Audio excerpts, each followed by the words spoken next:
Yesterday, I was talking to a woman who was having just an incredibly difficult time. And I challenged her to not decide right now what she was going to do. And frankly, it pissed her off. She was very mad because she wanted answers.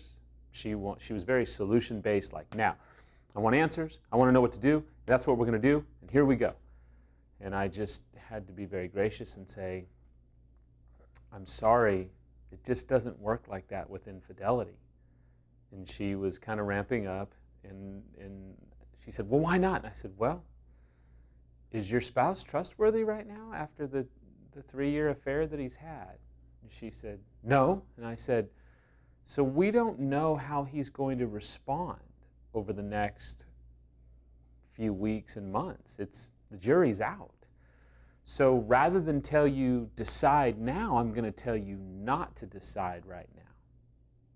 Because I think it's going to be better to not make any decisions about what you want to do until you can get the right kind of help. The only decision I really want to encourage you to make is the decision to get help right now, as best you can, as quickly as you can, and get the best help you can find and afford. And it's the same thing with you today. There's probably a good amount of people that right now you look back and you think, man, I'm so glad that I stayed with my spouse. Look at how great things are. There's probably a pretty good amount of you too that are thinking right now, I don't know if I want to continue this ride. I'm just not sure how it's going to work out. And there's probably a good amount of people right now that, man, you're watching this and you wonder, do I even want to try this? Do I even want to do recovery work? I'm so mad at him, or I'm so mad at her. I don't even know if I want to do this. And I get it. I understand. We were there. Here's what we did, and I want to encourage you to do the same. I was cleaning out the garage. We were literally 3 weeks post-disclosure. We were moving from California to Austin. Samantha walked outside and said, I need to talk to you in 15 minutes. And I sat down on the couch in my office at home, and she said, when we get to Austin, we're going to separate. I don't want to be around you. I'm not sure if I can be around you. I don't know what I want to do. And I immediately was crushed, honestly, because I didn't want to be away from the kids. If you watched one of my most recent blogs, 3 weeks is no time to deal with the resentment. I still had all this resentment and confusion, but I wanted to be with my kids, but I didn't want to be separated. And so I kind of pushed her and said, no, I need to know, what are we doing? There's no way, we can't. I don't want to separate. And she said, I need you to know we're going to separate. I need you to know that I don't know what I want to do about this marriage. And when we get to Austin in a few weeks, we're going to get the best help possible, and then we will see. That's all I got.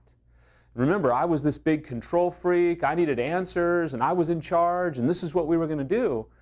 And Samantha completely took the power back.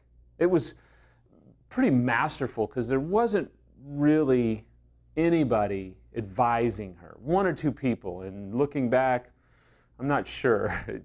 Thank God for God's grace. But at the end of the day, it was so brilliant. She completely took the power back and said, I'm not sure what I want to do.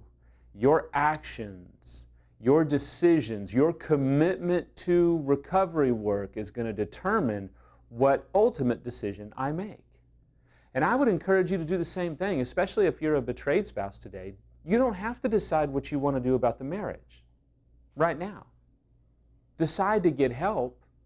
Give your spouse time to do the work and really kind of let their true colors come out. And then you can decide at a timeline that an expert draws out for you. Now, I'll be honest with you, there has to be a predetermined amount of time. You can't hang it over their head for, 7 years. I'm not sure if I'm going to recommit to this marriage. I mean, you do have to have a time frame that's established by a professional that can help you use that to decide what you're ultimately going to do. So where you're at today, even if you're unfaithful and you're not sure what you want to do about the marriage, man, take the pressure off to make this big, enormous decision.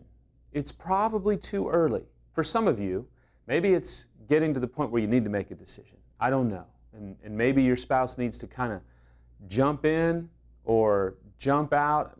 So I respect the fact that not all of you are in the same position. I get it. But I know some of you are kind of like, well, what are we going to do? And I need to decide. I'm sorry, but you have to humble yourself because we love to be in charge. We love to have to know everything. It's just not the time. It's probably the time to go, look, we're going to get expert help and we're going to let the experts guide us. And then we'll make a decision probably after somewhere between 60 to 90 days, maybe even 120 days of really committing to do recovery work.